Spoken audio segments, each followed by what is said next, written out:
Hello, this is a book review of Adam Grant's Think Again. This book is all about unlearning and rethinking. He starts this book by telling the story of what happened at Man Gulch.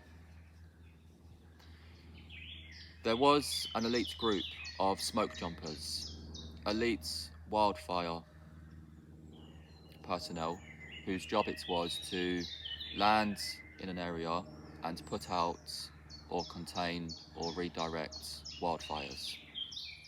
In 1949, a group of 15 men landed to put out this wildfire, which had started the day before due to lightning. There was a lightning strike and there was a wildfire.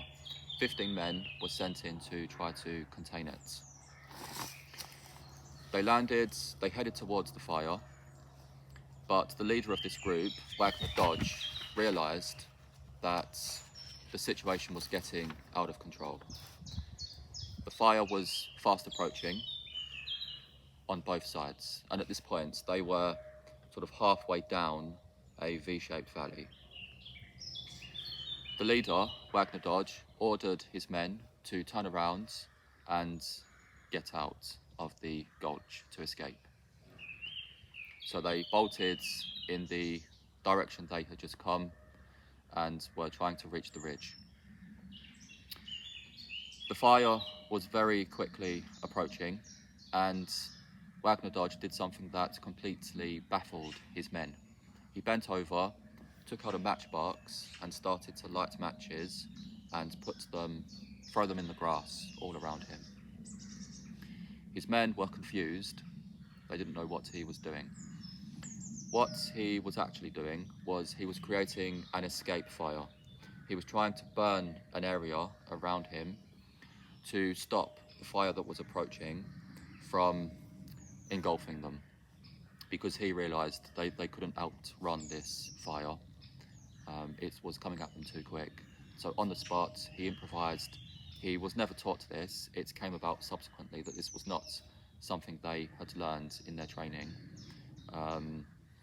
But he managed to survive. He poured water on a handkerchief, put it in his mouth, and that stopped, the smoke from seriously harming him. Fortunately, he survived.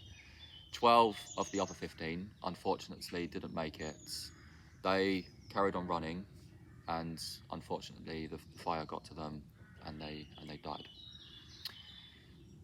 But he tells the story, Adam Grant, because what happened was that these men refused to give up their tools. They were running for their lives, very steep incline, rocky surface, knee-high grass, very hot conditions, and they were found dead, still holding their tools, the saw, their heavy backpacks. They refused to get rid of them and throw them away, and it's believed that, not just in this case, but there's been other cases where wildfire firefighters have died when it was subsequently realised if they simply had just thrown off their heavy equipment, there was maybe a 10 or 20% chance that they could have survived. They would have been faster, more able to climb to the top and to make it out.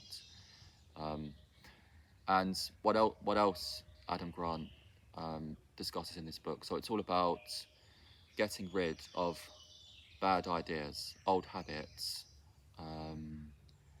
He says in the book that, we criticise people for using Windows 95, but people keep the assumptions and the views and the ideas and the ways of thinking as they were first using 20, 30 years ago. They don't update themselves. They're not, they don't want to admit that they're wrong, that they're making a mistake, that the opinion that they hold simply does not match reality.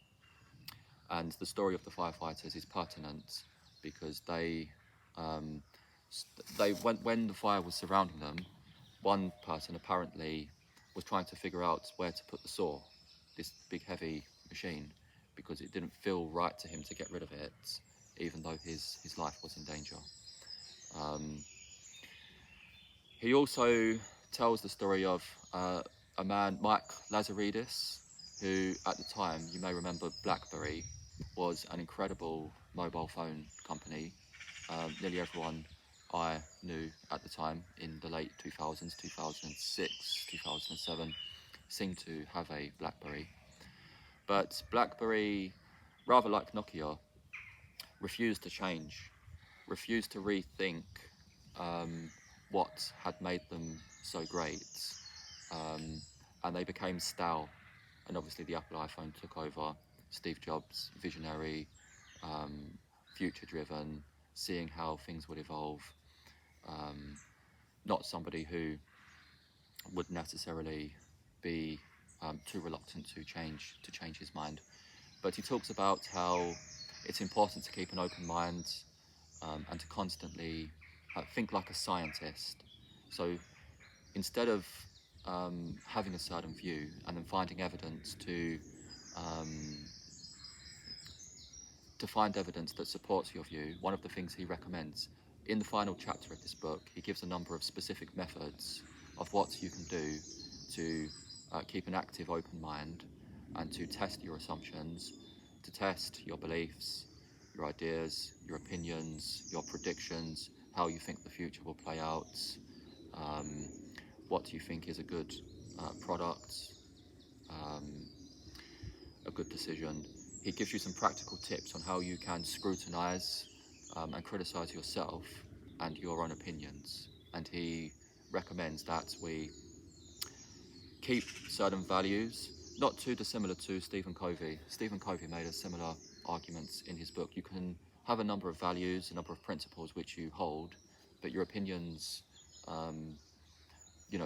we should be able to dispose and discard our opinions if they no longer serve us. Okay, so he tells a number of stories of how this is relevant in the real world.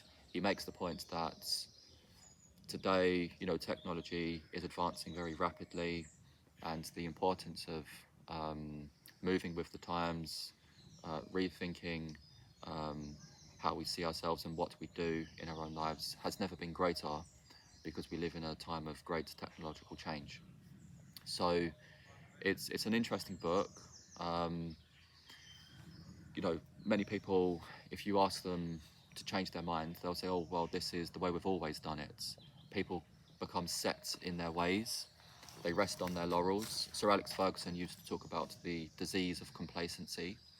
That is, people get to a certain point, they feel like they've made it, and this is what happened to BlackBerry, possibly, because the owner or the CEO thought that this phone is perfect, it's an iconic product, everyone wants that keyboard, no one really cares about having internet and apps and being able to use that like a mini computer. People just want to email.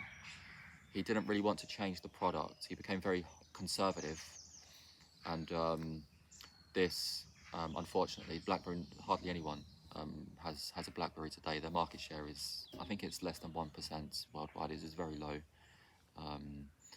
So the book is all about evolving. It's about growth mindsets. It's about learning new things. But more importantly, it's about unlearning, rethinking.